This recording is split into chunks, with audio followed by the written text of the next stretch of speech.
ତାଙ୍କୁ କଂସ ବିନାଶ, ରୁକ୍ମିଣୀ ବିବାହ, ସତ୍ୟଭାମା ବିବାହ ଆଦି ବିଷୟ ବର୍ଣ୍ଣନା କଲେ।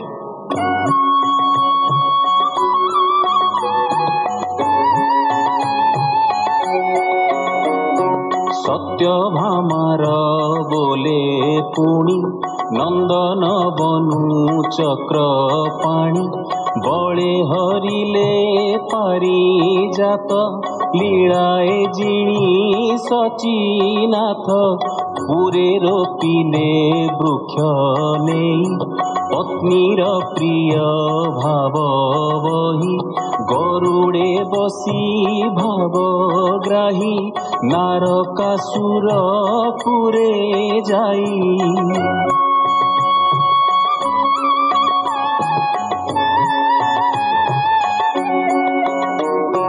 ଚକ୍ରେ ତାହାର ମୁଣ୍ଡ ହାଣି, ଦେଖି ପ୍ରଣମିଲା ଧରଣୀ, ନାରକାନ୍ତ ପୁରେ ହରି, କୋଟି କନ୍ଦର୍ପ ରୂପ ଧରି, ଯୁଥେ ସକଳ ରାଜା ଜିଣି, ଯେ କନ୍ୟା ଥିଲା ଦୈତ୍ୟ ଆଣି, ସେ ସର୍ପ ଦେଖି କାମ ଘୋଳେ, ଚାହାନ୍ତି ନୟନ ନିଶ୍ଚଳେ।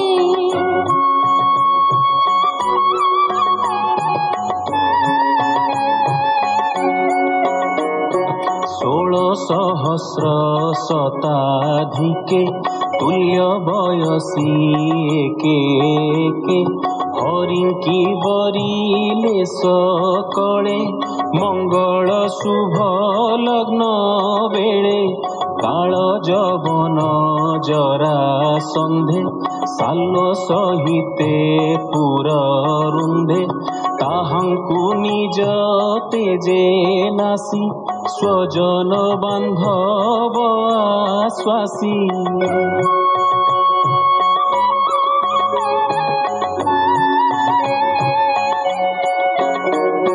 କର୍ଣ୍ଣ ଶକୁନି ଦୁଃଶାସନ, ସ୍ୱଭାବେ ଦୁଷ୍ଟ ତିନି ଜଣ, ତାହାଙ୍କୁ ହୋଇଲେ ବିଶ୍ୱାସ, ତେଣୁ ହୋଇଲେ ଅଳ୍ପାୟୁଷ, ଦେଖ ପଡ଼ିଲେ ରଣ ମଧ୍ୟେ, ମୂଢ଼ ଧର୍ମ ଦୋଷ ବାଦେ, ଯେ ଭୀଷ୍ମ ଦ୍ରୋଣ ଭୀମାର୍ଜୁନ, ମାରିଲେ ଅନେକ ରାଜନ।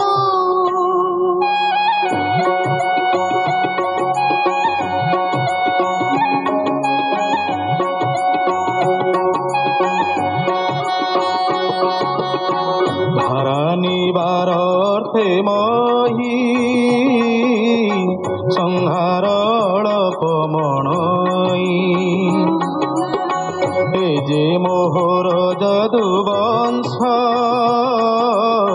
ଏ ମଲେ ଭାରା ହୋଇ ଶେଷ,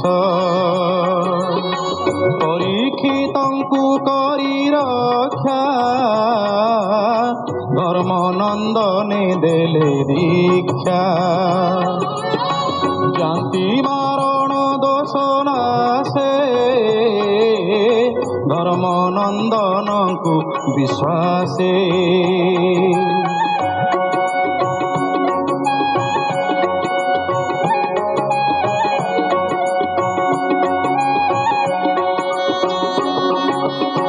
ସର୍ବସମ୍ପଦି ସୁସମ୍ପଦି, କରାଇଥିଲି ଅଶ୍ୱମେଧି, ଯୁଧିଷ୍ଠି କୃଷ୍ଣେ ଅନୁଗତ, ପାଳିଲେ ମହି ଘିନି ଘାତ, ପୁରୁଷ କର୍ମର ଅଧୀନ, ଯୋଗେଶ୍ୱରଙ୍କୁ ଯେ ଗହନ, ସେ ହରି ବିଷ୍ଣୁ ମାୟା କରି, ନିଜ ପୁତ୍ରଙ୍କ ମନ ହରି।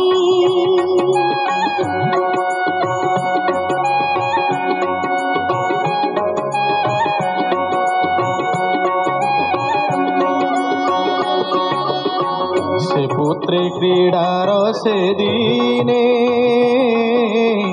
କୋପ ସଞ୍ଚିଲେ ବିପ୍ରମଣି ହରିର ମତ ଜାଣି ଭଲେ ବ୍ରାହ୍ମଣେ ସାପ ଦେଇଗଲେ। ଇତି ଶ୍ରୀମଦ୍ଭାଗବତେ ମହାପୁରାଣେ ପାରମହଂସ୍ୟାଂ ସଂହିତାୟାଂ ତୃତୀୟ ସ୍କନ୍ଧେ ବିଦୁର ଉଦ୍ଧବ ସମ୍ବାଦେ नाम तृतीय अध्यायः। उद्धव उवाच